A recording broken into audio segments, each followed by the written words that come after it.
예, 연일 확진자가 폭증하고 있는 가운데 오늘 신규 확진자가 50만 명에 육박할 걸로 알려졌습니다. 이제 하루 확진자 수로 우리나라가 세계 1위죠. 전 세계 신규 확진자 가운데 4명 중 1명이 우리나라에서 나오는 셈입니다. 왜 그런 건지, 또 지난달에 모델링 했을 때 정점을 한 35만 명 뭐 이렇게들 많이 봤는데 왜 이렇게 예상치를 훨씬 웃도는 건지, 또 정점 찍으면 그 다음에는 꺾이는 거 확실한 건지, 그게 언젠지, 이분과 함께 짚어봅니다. 가천대 예방의학과 정재훈 교수님 어서 오세요. 네, 안녕하세요. 모델링 예측치가 뭐 기관마다 좀 다르긴 했어요. 지난달에 정부 같은 경우에는 37만 명이 정점이다 그랬고, 정재훈 교수님 팀도 뭐 이 언저리 말씀하시지 않았어요?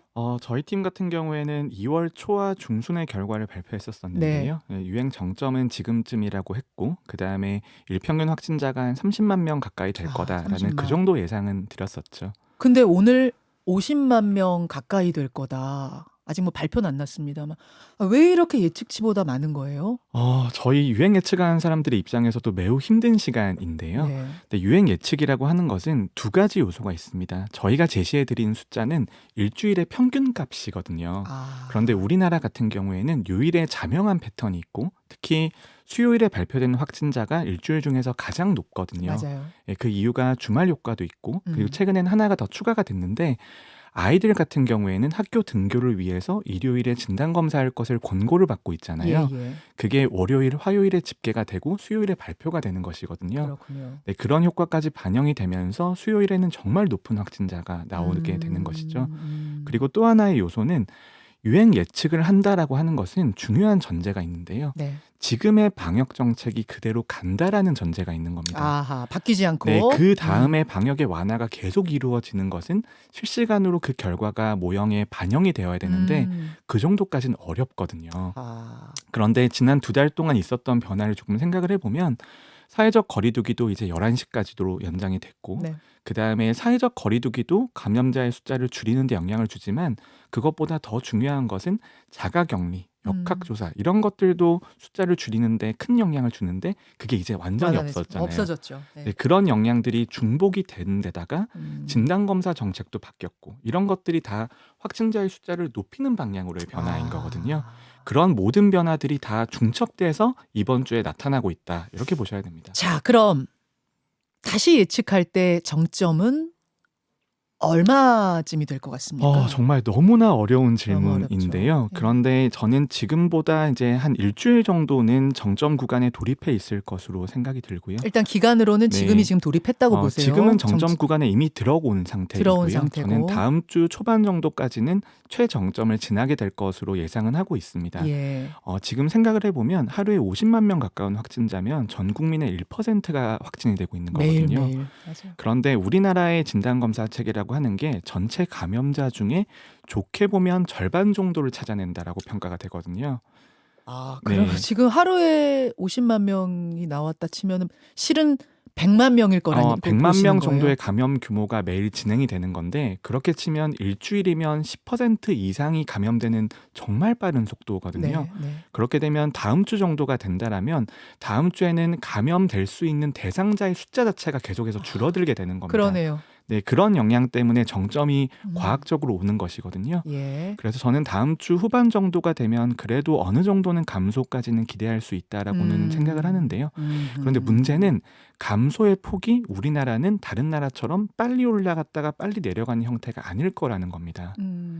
그 이유는? 그 이유는 이제 독일 같은 경우에도 과거에 방역이 잘 이루어졌던 나라 같은 경우에는 굉장히 길게 끌리는 현상들이 관찰이 되거든요. 그거는 막 마스크도 잘 쓰고 다니고 이러니까 오히려 더딘 거예요? 왜 네, 그런 거예요? 효과도 있고, 네. 그 다음에 남아있는 감염 대상자의 숫자가 다른 나라보다 많기 때문이기도 많으니까. 합니다. 네, 그렇죠. 그런 영향들이 있어서 상당히 오랫동안 갈 가능성은 있는데, 그런데 이제 국민들께서 이제는 확진자 숫자가 너무나 급격하게 매주마다 2배씩 몇 주 동안 늘어났잖아요. 네. 그래서 저는 중요한 것이 몇 명이 확진됐냐에 더 이상 매몰될 필요까지는 없다고 생각을 합니다. 그럼 중요한 건 뭐예요? 중요한 건 우리 의료 체계와 사회가 버틸 수 있냐. 그렇죠. 네, 거기에 대한 부분인데, 위중증인 사람이 몇이고 사망자가 몇이고 그걸 넉넉히 지금 우리 의료 체계가 감당해낼 수 있느냐가 핵심이다. 네, 그게 핵심인데요. 예. 근데 문제는 그게 지금은 위험할 수도 있다라는 거거든요. 그런데 지금 코로나19라는 것 자체가 사회경제적인 피해도 있고 네. 방역상의 피해도 있는데 네. 항상 그 과정은 어느 쪽의 피해를 더 크게 하고 어느 쪽의 피해를 줄일 건가에 대한 부분인 거거든요. 항상 반대로 가니까요. 네, 그런데 반비례. 2월 달, 3월 달의 정책은 사회경제적인 피해를 줄이면서 방역상의 피해를 늘리는 정책이었죠. 그렇다면 방역상의 피해도 감당할 수 있는 한계점이 존재할 거거든요. 네, 네. 그건 과연 그 한계점까지 도달할 것이냐, 한계점을 넘어설 것이냐에 대해서 집중을 해야 되는 시기인 거죠. 이게 이제 지금 말씀하신 것처럼 거리두기 완화랑 맞물려서 계속 우리가 같이 고민하게 되는데 이번 주가 지나면 새로운 거리두기로 갈 것인가 말 것인가를 또 정해줘야 되는 시기가 됐어요. 근데 이제 이런 얘기가 나옵니다. 지금도 하루에 수십만 명씩 확진되는데 확진자 수 이렇게 많은데 굳이 식당 카페에서 인원수 제한을 할 게 뭐가 있느냐. 이제는 그냥 거기도 푸는 게 낫지 않느냐 해서 전면 해지, 거리두기 방안 전면 해지안이 하나 있고 아니다. 지금 확진자 수가 이렇게 늘어나는데 지금 감당이 안 되니까 의료진들이 당분간은 더 거리두기 강화해야 된다는 안이 있대요. 정 교수님 생각은 어떠세요? 저는 이런 방역에 있어서의 선택은 항상 중간에 답이 있다고 생각을 합니다. 두 가지 의견 모두 근거가 있는 의견이거든요. 그렇죠. 네. 그렇기 때문에 그 중간의 요소를 좀 찾아내는 게 저는 중요하다고 생각을 하고요. 방역을 한 번에 모두 완화하는 것도 매우 위험한 상태이고 그렇다고 해서 지금 말씀하신 것처럼 유행 정점을 지나가고 있는 상황에서 네. 사회적 거리두기 같은 매우 가혹한 조치들이 더 강화되기도 어려울 뿐더러 가지는 의미도 점점 줄어들고 있거든요. 그렇죠. 그렇다면 또 중간에 단계를 몇 가지 두면 됩니다. 한 번에 다 완화하는 것이 아니라 그래도 중간에 몇 가지 단계를 거치면서 갈 필요도 있는 것이고 그리고 지금 같은 경우에는 유행 최정점에서 중환자의 정점 같은 경우에는 아마 3월 말에서 4월 초 정도에 올 것으로 예상을 하고 있는데 네. 지금 정부가 준비하고 있는 중환자 병상 2,700병상 정도 되거든요. 네. 그런데 실제로 정부가 발표하고 있는 코로나 재원 중환자와 병상을 사용하고 있는 점유율 사이에서는 약 50% 정도 차이가 있어요. 그 무슨 말이에요? 지금 정부가 발표하고 있는 중환자가 재원하고 있는 건 1,200명 정도이거든요. 네네. 그런데 실제 병상을 쓰고 있는 건 1,800병상 정도 됩니다. 그 이유가 중증으로 넘어갈 수 있는 가능성 있는 분들이 중환자실에 미리 들어가 계시는 경우도 있고 미리. 그다음에 다른 질환으로 코로나19 치료가 완료가 되었지만 중환자실 치료가 필요해서 계시는 분들도 계시거든요. 예. 그렇다라고 한다면 2,700병상 정도가 준비가 되어 있지만 네. 실질적으로 감당 가능한 것은 1,800명 정도일 거라는 거죠. 그 말인 거군요. 그러면 그 찰 때까지의 남아있는 여유가 지금은 600병상에서 500병상 정도 남아있는 겁니다. 네.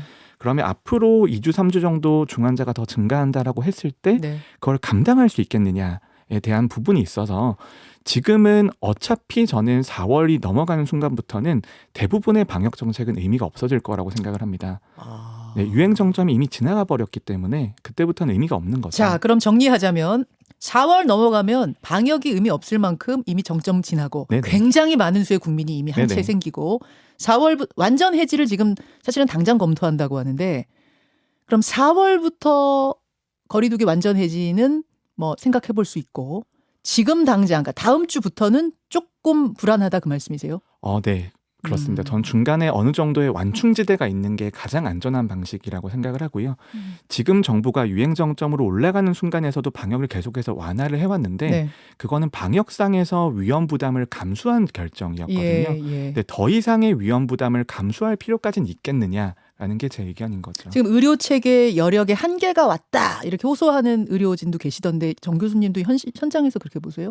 현장에서는 그렇게 말씀을 해주셔야 됩니다. 그래야지 방역 정책에 있어서 의사결정에 반영이 되는 것이고요. 알겠습니다. 네. 자, 정재훈 교수 만나고 있습니다. 지금 이제 뭐 국민 7명 중 1명이 확진됐고 실제로는 더 많은 수, 숨어있는 수까지 하면 더 많은 수가 확진 상태다 보니까 기존에 없었던 새로운 질문이 막 저한테 들어와요. 일단 이런 질문. 이미 확진이 됐던 사람들끼리는 모여서 마스크 벗고 뭐 같이 먹고 이래도 되는 건가요? 네. 그런 거는 사실 가능합니다. 예, 가능하고 이제 그런 것들이 일상회복의 방식이 되겠죠. 하지만 거기에 대해서 질병관리청이나 전문가들이 아직까지 명확한 가이드를 못 드리고 있는데 예. 그거는 현재 상황이 너무 바쁘기 때문이죠. 하지만 그런 식으로 나아가는 것이 미래를 위한 방향인 거죠. 과학적으로는 그게 괜찮은 거죠. 네, 지금은 사실은. 백신 접종 완료되시고 감염까지 되셨으면 당분간은 재감염되실 위험은 매우 낮다고 봐야 됩니다. 그게 그러니까 한 번 걸렸던 사람이 똑같은 종에 또 감염될 수 있기는 있어요? 가능성은 있는데요. 가능성이 극히 낮습니다. 극히. 네. 뭐 과학에 어차피 제로란 건 없으니까. 네네. 그러니까 지금 이제 과학자 입장에서는 극히라고 말씀하셨지만 사실상 현실적으로는 없단 말이죠. 네, 하지만 다음 변이 바이러스가 등장을 한다면 그거죠. 거기에는 재감염될 가능성이 있으시죠. 제가 그 질문 드리려고 해요. 네. 제 주변에 델타 유행할 때 한번 걸렸던 사람이 오미크론 유행하니까 다시 걸렸어요. 즉 한 번 변이가 바뀌니까 또 걸리더라고요. 그러면 지금은 오미크론이 우세종인데 또 다른 코로나 변이가 우세종으로 등장하면 또 걸릴 수도 있나요? 네, 그렇습니다. 그렇고 거기에 대한 준비를 지금부터 해야 되는 거거든요. 저는 이제 지금 오미크론 대유행이 정말 크고 이번 유행이 한번 지나가게 되면 당분간 안정된 시간이 몇 개월 정도는 있을 거라고 생각을 합니다. 하지만 백신 접종을 통한 면역도 감소한다라는 걸 우리가 이제는 알고 있잖아요. 네. 그런데 감염을 통해서 획득한 면역도 감소할 수밖에 없고 잠깐만요. 백신 맞은 사람들 그 유지 기간이 한 3개월로 지금 보통 보잖아요. 그렇죠? 3개월 아니에요? 3개월 정도가 지나면 50% 효과 미만으로 떨어진다. 효과가 예, 감소하고 있고 그 뒤로도 쭉 떨어지죠. 그렇죠.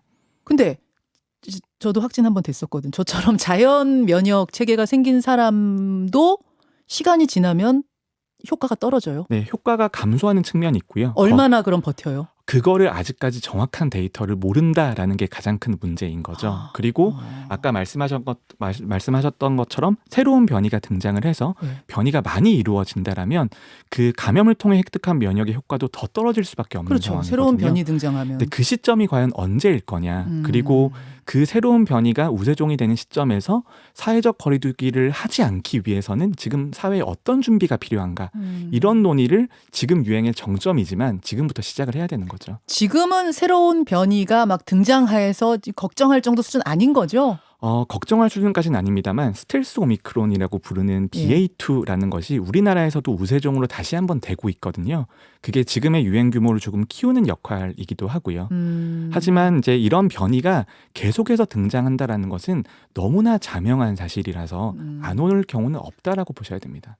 아이고, 저는 이번이 오미크론이 제가 지금 기가 막혀서 웃는 겁니다, 여러분. 좋아서 웃는 게 아니고.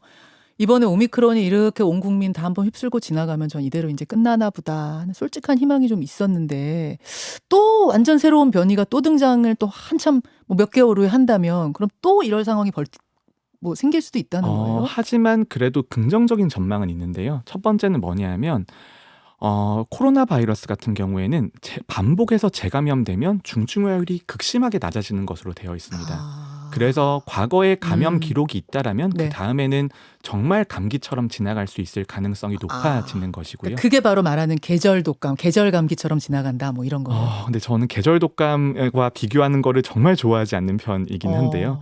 네, 코로나 바이러스와 계절 독감은 한 단계 코로나 바이러스가 윗급이라고 보셔야 될 것 같고요. 그쵸. 네, 그건 그리고 맞죠. 계절 독감의 치명률은 조금 과대평가된 측면도 있고요. 네, 알겠습니다. 여기까지 오늘 말씀 듣도록 하죠. 정재훈 교수님 네, 고맙습니다. 감사합니다. 김현정의 뉴스쇼는 청취자 여러분의 참여로 이루어집니다. 트위터, 페이스북, 레인보우 게시판, 그리고 단문 50원, 장문 100원의 유료 문자 샵 1212, 우물정 1212 통해 참여하실 수 있습니다. 김현정의 뉴스쇼, 여러분과 함께 만듭니다.